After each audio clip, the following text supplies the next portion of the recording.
One Piece is annoying because it's one of those animes where it's like, there's more episodes coming out.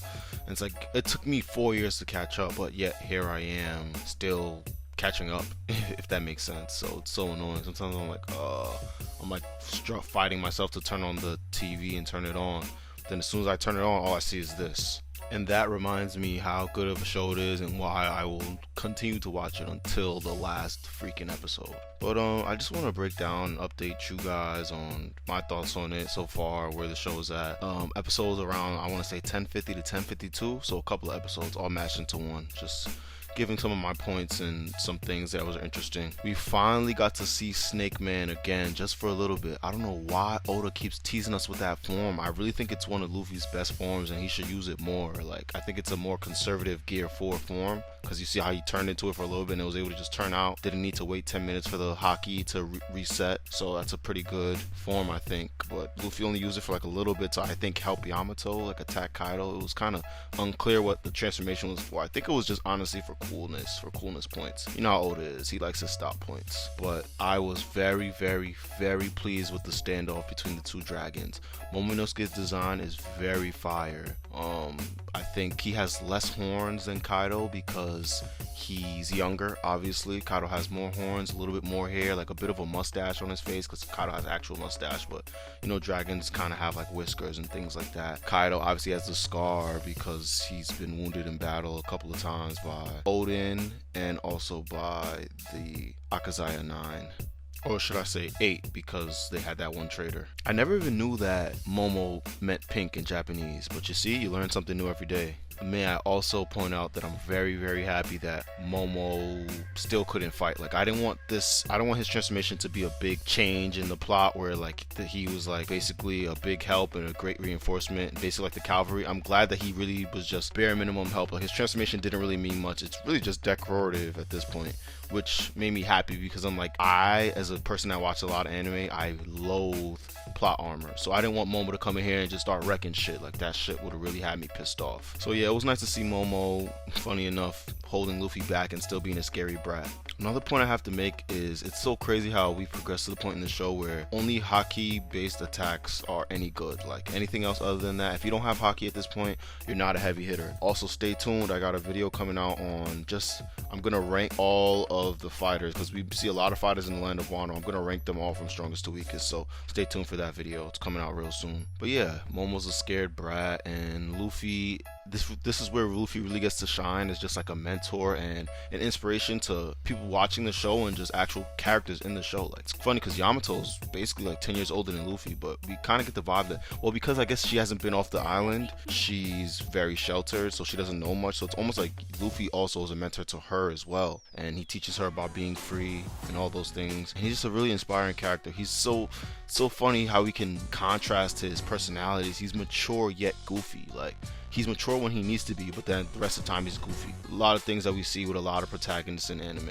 but it's interesting how they make that mesh and how it works for some. Funny enough, I want to point this out, but at this point in my One Piece matriculation, I just skip through anything filler. Like, if there's not the battle, or if it's just like they just want to, I don't know, horse around, any foolishness, I'm skipping right through it. I don't have time for that. Like, I've watched enough One Piece to know when it's like, alright, I'm scrubbing through this. I don't have time for that.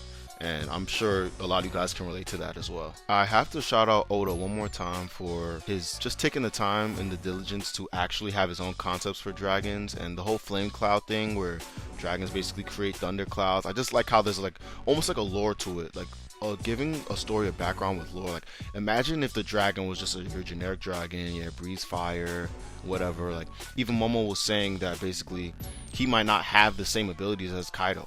So he was like, I found that interesting, where it's like, even though his fruit was basically an artificial fruit, he's like, I don't know what abilities I have. I might not be able to breathe fire.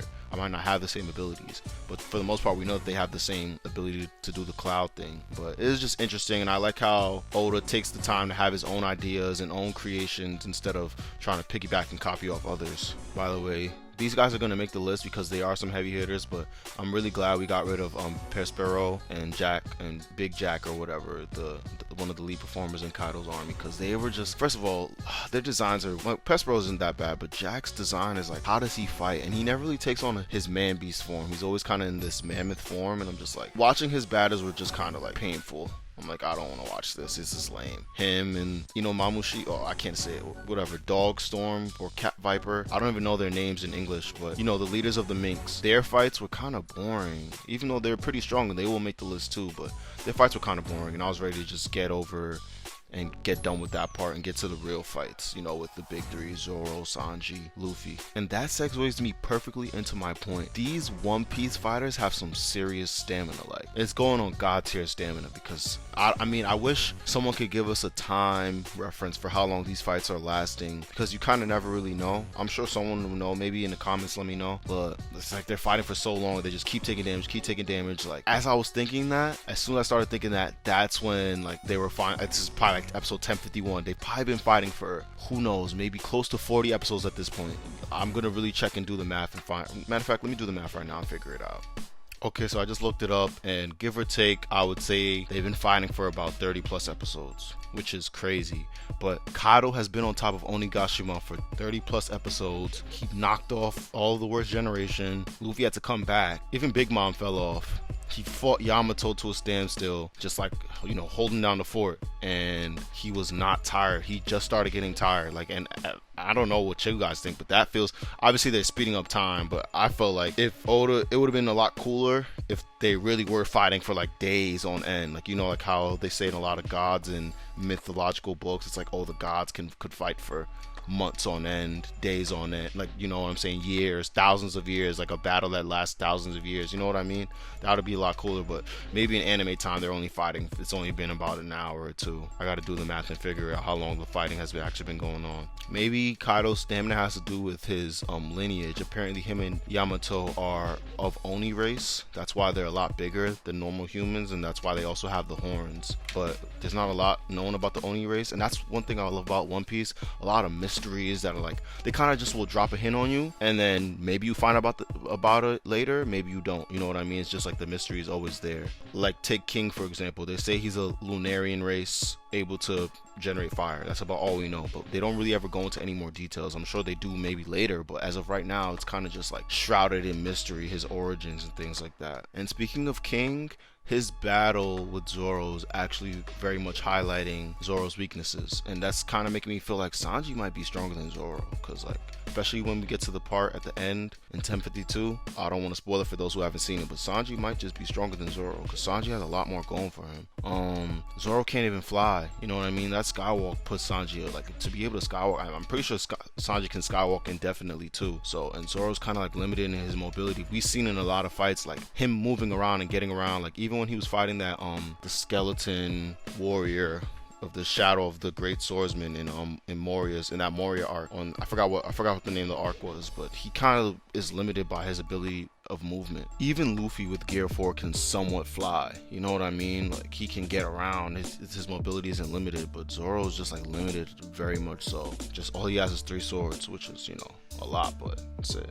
Interesting concept that I very much enjoy in One Piece is how they reintroduce characters. Like, a character can get beaten, but you kind of always get that feeling that he's not gone for good. Like Rob Lucci, I kind of had the feeling like, is that it with him? Like, a lot of his enemies, even like, I know that they come back now because I've heard of the manga and things like that, but I was always had that feeling, like I always got that feeling in One Piece that a character was never really dead unless they said he was dead. Like, even with Ace, like, I thought he wasn't dead, but then it had to, like, after like the whole, they like really had to drive it home that, yo, Ace is dead, because in One Piece characters kind of have a knack for like returning or, not being fully dead.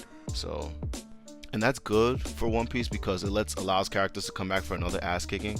Nah, let me stop. But it allows characters to progress, whereas like villains in like Dragon Ball Z or Naruto, when they die, and it's like where you die is your power set point. So it's like you can't get much stronger. Like, I don't know if you guys have seen any of the Dragon Ball Z movies or just anything in general, canon or non-canon. It's kind of like when a villain dies, everyone surpasses them. So like Frieza in the Cell games arc would be nothing compared to like even Yamcha, if that makes sense. Like, people get a lot stronger when someone dies, and then like they just progress so much further past that point. So, but I like One Piece because it's like Rob Lucci is still like that, you know what I mean? Even though he lost, like, it's not like he just becomes weak. Even like when we run into people like when we run into people like Crocodile and Impel Down, like, he's still like that. You know what I mean? Just because he lost doesn't mean he's weak and he's just like to be ignored. Like, no, he's still that strong. He probably could still give Luffy a problem. You know what I mean? I like that concept from One Piece. But yeah, other than that, I like how they introduced Sanji's little secret at the end. It's just like there's always something to look forward to in every One Piece episode.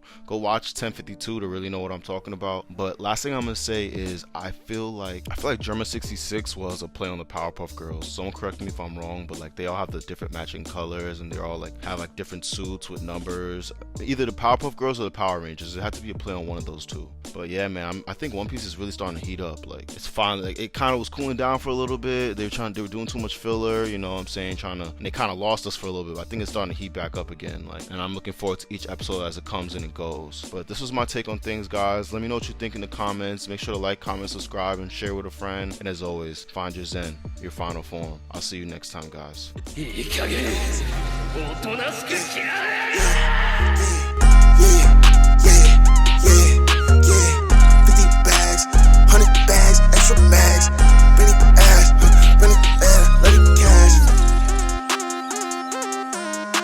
What?